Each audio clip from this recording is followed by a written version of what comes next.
Innovation usually comes from individuals. It doesn't necessarily come from institutions. So often if someone has a really cool innovation, it has to be like around for a long time before it actually gets into those. And so when I was in school, I was basically taught that the sympathetic fight or flight part to your nervous system only happens when you're like being attacked and it's bad. And the good part of your nervous system was called parasympathetic, which the nickname for that is rest and repair, or rest and digest, or rest and reproduce, was the good part. So it's kind of like one or two. One was bad, one was good. It helped us very much to understand a little bit more about our body. But this guy, Dr. Stephen Porges, created this thing called the Polyvagal Theory through basically studying neonates. And a lot of times when babies were born and they died of like kind of sudden infant death syndrome, he was talking about the same thing. Sympathetic was good, parasympathetic was bad. And one of the doctors sent him a message and said, you know, what's interesting, I found this baby had died, but it was parasympathetic dominant. And is there anything to having too much of a good thing being a bad thing? Like too much of a good thing is a bad thing.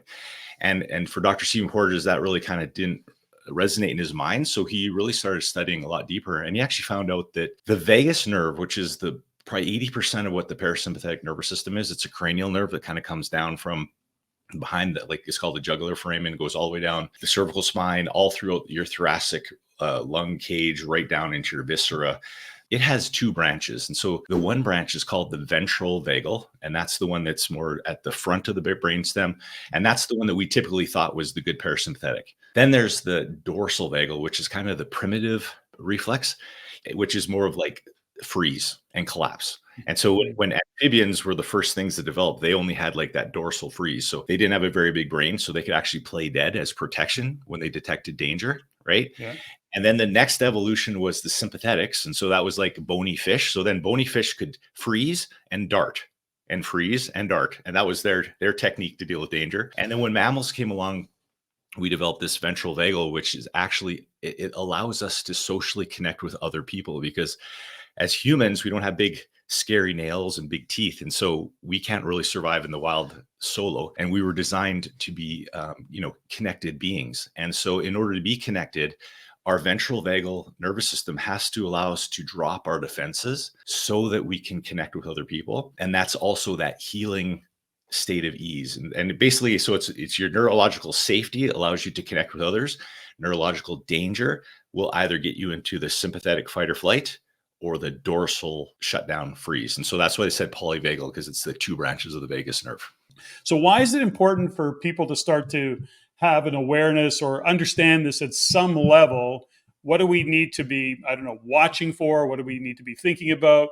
Where does this support us in knowing more about ourselves, knowing more about our bodies, maybe how we show up, or things that are pushing our buttons, where that fear comes in, perhaps that's part of it. So where does this matter to us as we're listening to you talk about this?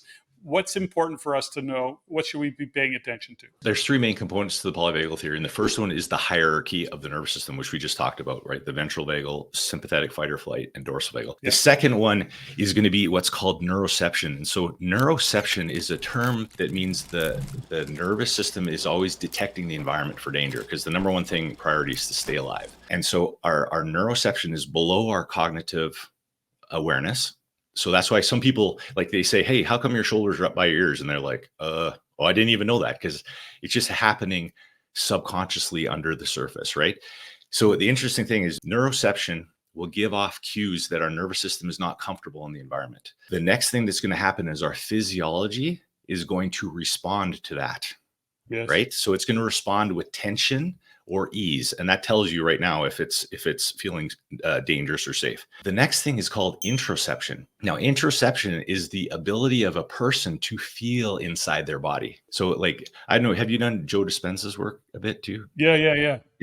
So he talks about the feeling, right? So it's about knowing what the feelings are in our body. And so the better we are interoception, the quicker we can determine if we are becoming dysregulated, because the term regulation is a term for our nervous system when we're in a state of protection and we're good. No, not protection. We're in a state of safety. And when we're dysregulated, that means we are in a state of danger, neurological danger, whether it's in our mind, in our body, in our environment. And so that's the whole thing is our goal, and especially as chiropractors. That's why I'm really focusing on helping all of our practice members and helping other chiropractors do this as well, is get people more connected to their body so they can determine if whatever they're doing is firing danger or safety, so that we can become more aware of it, so we can create more ease in the body over time. And so that's the whole thing, is that some people are so disconnected to their body. You know, when I'm doing an exam on someone, we'll say, can you feel this or this? And they're like, nope. Or where does it hurt? And they're like, just hurts everywhere. Like they have no like direct awareness of their body. And when you have no direct awareness, it's really hard to get regulated because you're not connected, if that makes sense. Well, it does. You know, number one, as you know, I'm a big chiropractic fan. And even when as much time as I spend in British Columbia outside of Alberta these days, of course, living out here as much as we do, I've got a chiro that I rely on. And Dr. Wanda is who that is. And these are conversations that she has with me. And that's what I've always liked about chiropractic care is, you know, good chiro seems to be able to relate to people in general and have these kinds of conversations, which I think is amazing. And I'm a huge fan of chiro. I use it all. I go to my chiro on a regular basis, even on a maintenance point of view. But I want to go back to something that you said and a little bit about Joe Dispenza, Dr. Joe Dispenza, which is the disconnect from that people have from their body, yet it's their body that's driving a lot of what's happening with them, even mentally, right? He talks a lot about, you think it's, you know, willpower or it's in our head that's driving habits, when really it's our bodies that's driving those habits. That's one aspect of it. And I don't want to oversimplify it or minimize the work that he does around that, but I'm just trying to put it for this context, which is all to say this is goes back to what you said, is the breakdown of awareness overall of many people and the disconnect from their body. And you're talking even to the degree of pain, understanding that there's pain, but not even able to identify it specifically or what it might be causing. So am I hearing what you're saying correctly, Don? 100%. And the other thing I just didn't mention was the vagus nerve, which again, that basically controls your whole autonomic nervous system.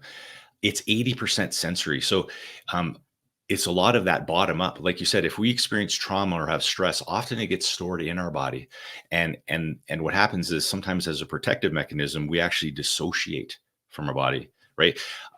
This is a good thing to know, like just personality styles. That when I always ask my patients, I said, if you get under stress or you determine there's some kind of danger, do you have a default to elevate, like to elevate up and like, let's get going or kind of get rocking, or do you actually shut down and collapse? Because a lot of people, we learn this as growing up. Like say if you're a child and you're growing up and you learn that it didn't matter what you did or how much you fought back, nothing's going to make a difference. Sometimes people will default into the dorsal state.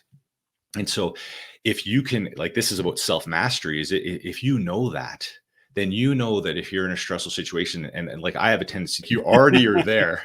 Like we actually need some sympathetics, because the sympathetics are good, because sympathetics gives us energy, excitement when you're with people, especially in a state of connection and safety.